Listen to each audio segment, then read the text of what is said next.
Estamos, ahora sí estamos con la ministra de Trabajo, Silvia Cáceres, con nosotros. Ministra, ¿cómo está? Muy buenas noches, Jaime. Buenas noches a la audiencia de RPP. Ministra, ha sido muy importante poder tenerla esta noche porque mucha gente nos llama a la radio muy preocupada porque le dan vacaciones adelantadas, la despiden, le dan licencia sin goce de haber. ¿Qué es lo que las empresas deben hacer? ¿Qué es lo que las empresas no deben hacer con sus trabajadores? ¿Y qué clase de empresas? Muy bien, me parece bien pertinente esa diferenciación. Lo primero que tenemos que tener en cuenta es que estamos en una situación de emergencia en la que hemos tenido que tomar como país, como empresas, decisiones súbitas. A diferencia de otras circunstancias en las que los procesos de recesión económica llevan un tiempo y finalmente decantan en una situación complicada económicamente, en este caso, por razones sanitarias, súbitamente ha tenido que tener lugar la paralización de varias actividades económicas. ¿Por qué es importante precisar esto? Porque a partir de esta emergencia que ha puesto por delante el cuidado de las vidas humanas, también el gobierno se ha preocupado por preservar los empleos. ¿Cuál es la regla general aprobada por nuestro gobierno en este periodo de cuarentena? Que todos los trabajadores puedan hacer uso de una licencia con goce de haber. Ya. Esa es la regla general. Se consiguió un periodo de cuarentena de 15 días y en esos 15 días se planteó una suerte de cuota de sacrificio. Los trabajadores, queriendo trabajar, se vieron impedidos de hacerlo por el aislamiento, primero voluntario y luego obligatorio. Sí. Las empresas, necesitando trabajadores, tuvieron que abruptamente paralizar varias de ellas en varios rubros sus actividades, y el gobierno puso esta condición para preservar, en primer lugar, los empleos, pero también garantizar los ingresos de los trabajadores. En esas circunstancias, hemos ido evaluando paulatinamente cómo se ha ido desenvolviendo la dinámica económica, en particular de aquellas actividades que no están operando.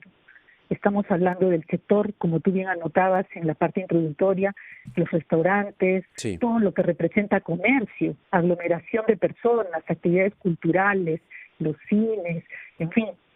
En ese sentido, ha surgido la inquietud, y esto creo que también es importante compartirlo en el programa, ha surgido la inquietud válida de empresarios y de trabajadores de cómo encarar esta situación en los días que siguen.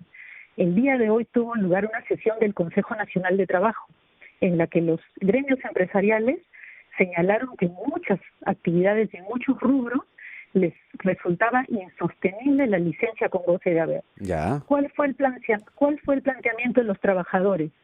No podemos quedar expuestos, como es natural, a una situación en la que no trabajamos y no recibamos ingresos. En ese sentido, hay una legítima preocupación de los trabajadores por todos los aspectos que tú estás señalando. Corresponde una licencia sin goce de haber, corresponde la suspensión de labores, corresponde interrumpir los contratos de trabajo. Ajá. Estas son medidas, creo que es importante que lo sepamos, que se están analizando, estimado Jaime, pero tenemos que volver al principio. La regla general hoy es la licencia con goce de haber. Ya. Debe permanecer esta regla general durante todo el tiempo que dure la cuarentena. Esa es la discusión que está teniendo hoy en día, no solo a nivel de empresarios y trabajadores, sino también en el propio gobierno. En una entrevista hace unas horas explicaba, por ejemplo, que él está realizando importantes esfuerzos para preservar los empleos, y esto no es retórica.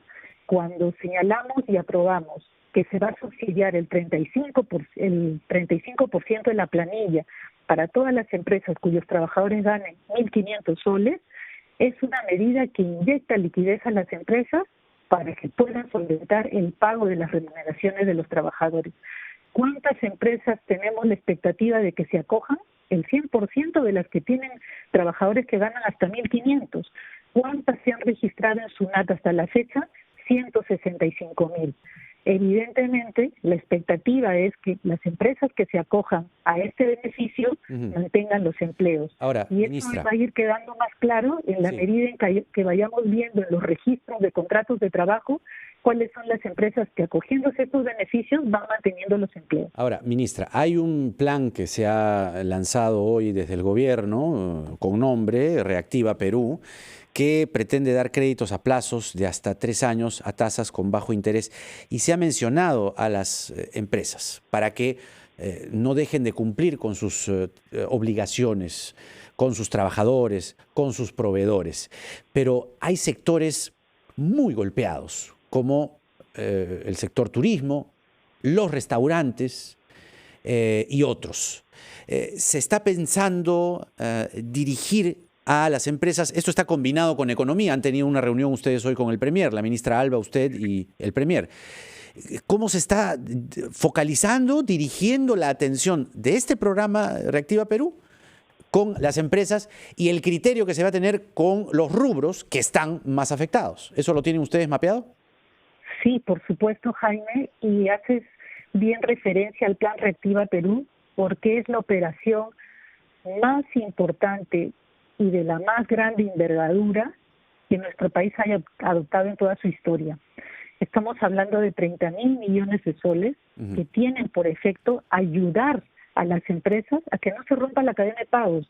Y cuando hablamos de que no se rompa la cadena de pagos, como también señalas muy bien, estamos hablando del pago de la planilla de trabajadores, proveedores y el pago de los insumos o las acreencias que puedan haber quedado súbitamente interrumpidas a propósito de la cuarentena.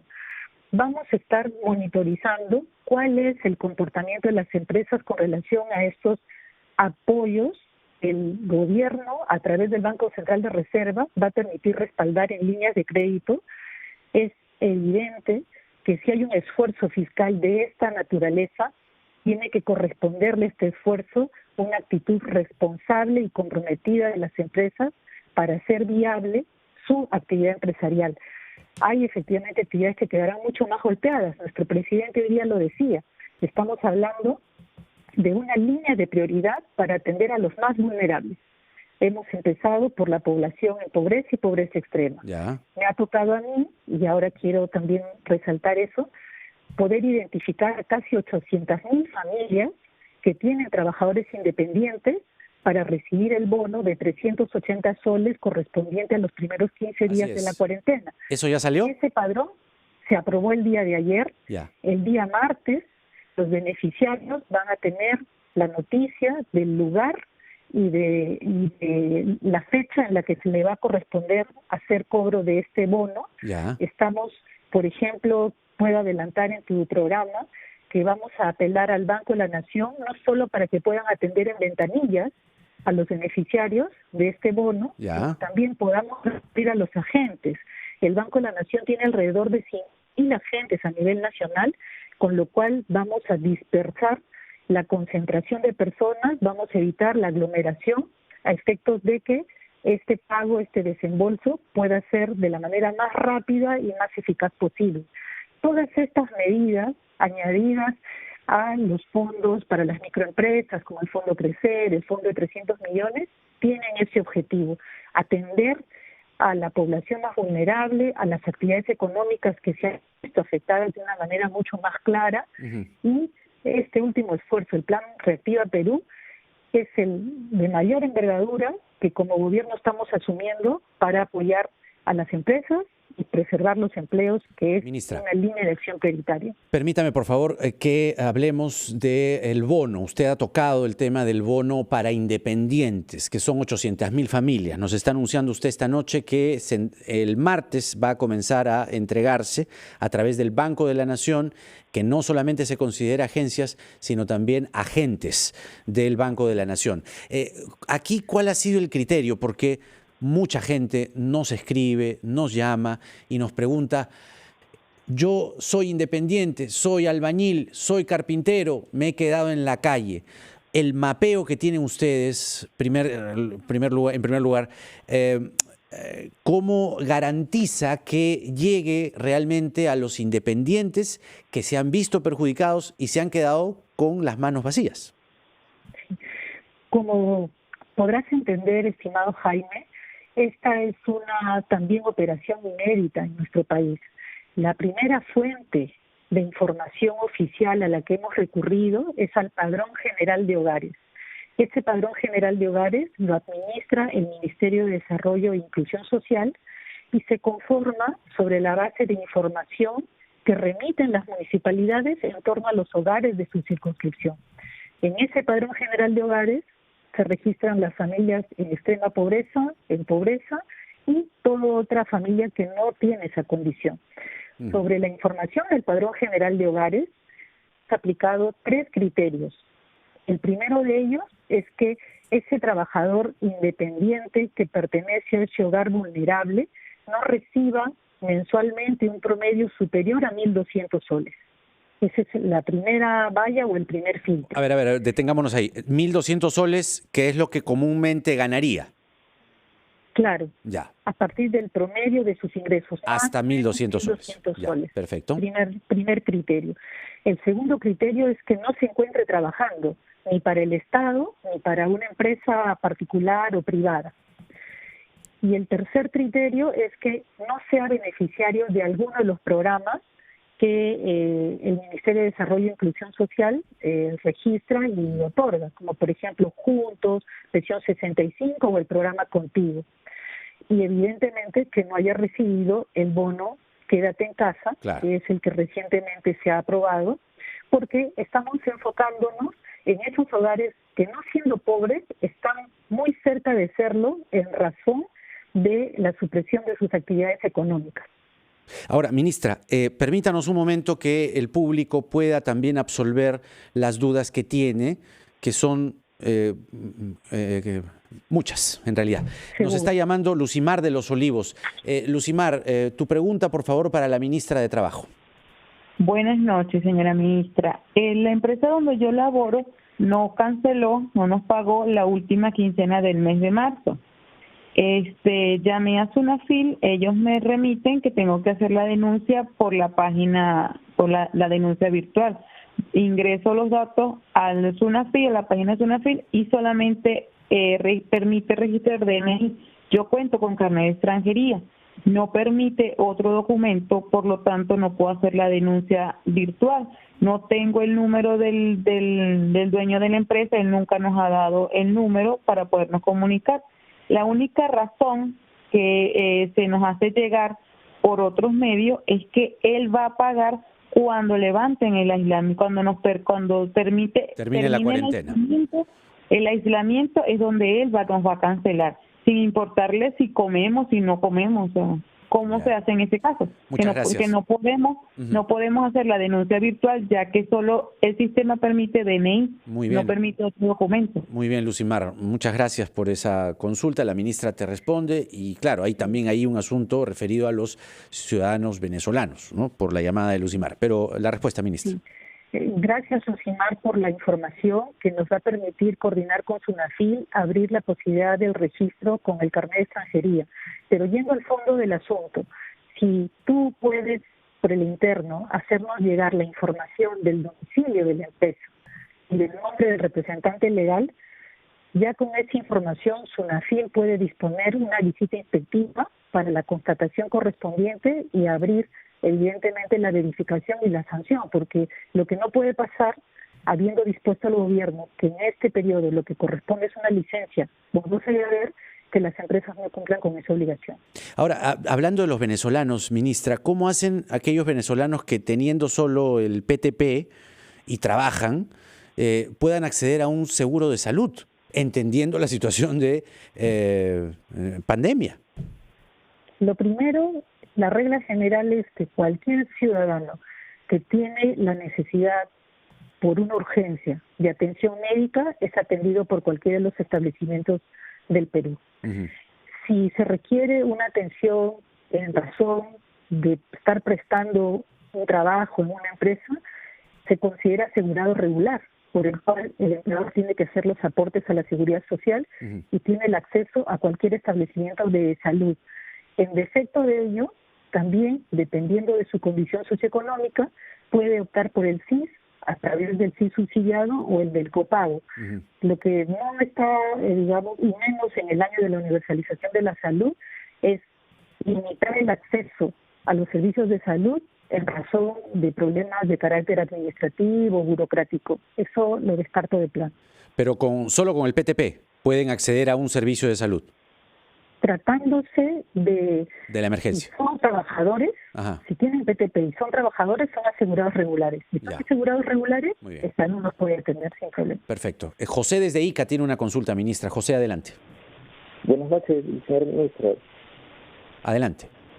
Buenas noches, señor ministro. Sí, buenas noches, le escucho. Buenas noches. Mi pregunta es, mire, yo trabajo para la cadena Arangua Hoteles, sede Paracas, en Pisco, y nos están pidiendo que firmemos un documento en el cual tenemos que firmar todo el mes de abril sin goce de haberes.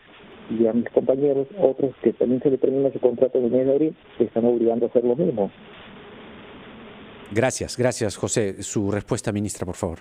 Sí, como ha sido dicho, la regla que ha establecido nuestro gobierno para este periodo de cuarentena es la licencia con goce de haber. Esa es la disposición que todas las empresas deben cumplir. ¿Y hay un plazo? Por favor, no. La regla está abierta, el decreto de urgencia se aprobó, mantiene vigencia. Es verdad también, y lo tengo que decir, que, por ejemplo, hoy cuando nos reuníamos en el Consejo Nacional de Trabajo, varias inquietudes, pongo por ejemplo al representante de los conglomerados de Gamarra, iban por el lado de microempresas que han permanecido cerradas todo este tiempo y que su cadena de pagos se encontraba en riesgo. Las personas que no han tenido actividad, negocios, y le planteaban al gobierno un conjunto de posibilidades entre las cuales estaba justamente la suspensión perfecta de labores. Este es un aspecto que estamos analizando en función del nivel de afectación que pueda estar generando esta cuarentena, como tú bien notabas, dependiendo de aquellas que han paralizado totalmente, del tamaño de empresas, de la dinámica económica que las ha acompañado. Sabemos que hay otras actividades económicas que hemos suspendido. Las decisiones van a ir acompañadas de respuestas razonables. Lo que tengo que descartar de plano es que el gobierno no va a promover la desprotección a los trabajadores. Por el contrario, en cada sesión de Consejo de Ministros, si hay dos valores y dos bienes que se ponen por delante en cualquier decisión, son el cuidado de la vida y la protección de los empleos. Ahora, lo cierto, ministra, es que hay empresas que lo están haciendo y nos gustaría pedirle, por favor, que nos espere 1 minuto y medio, 2 minutos en realidad, porque hay un bloque más que queremos hacer con usted, por favor le pido, porque hay muchas interrogantes que tenemos y creo que es el momento de poder aclararlas. Le agradezco mucho por la paciencia y sobre todo el tiempo que nos está dando esta noche. La ministra de Trabajo, Silvia Cáceres, con nosotros. Están también las llamadas del público esperando para las consultas a la ministra. Venimos enseguida.